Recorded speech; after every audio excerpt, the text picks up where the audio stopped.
So, good morning guys. Another day, another Ranger.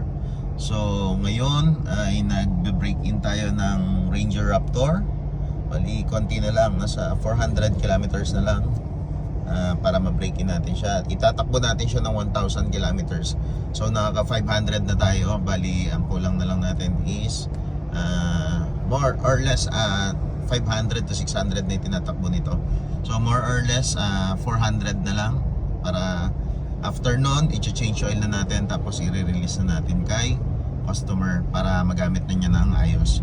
So ngayon nandito tayo sa Expressway SLEX. Bali magbabiyahe tayo. Ayan, dito tayo sa Caltex ngayon. Dito yan sa may San Pedro, Laguna. So bali ibabiyahe natin to ng malayo-layo. Biyahe natin siya ng Nueva Ecija. So yun lang po muna. Ingat po tayo. At maulan pa rin po, nandiyan pa rin yung bagyo.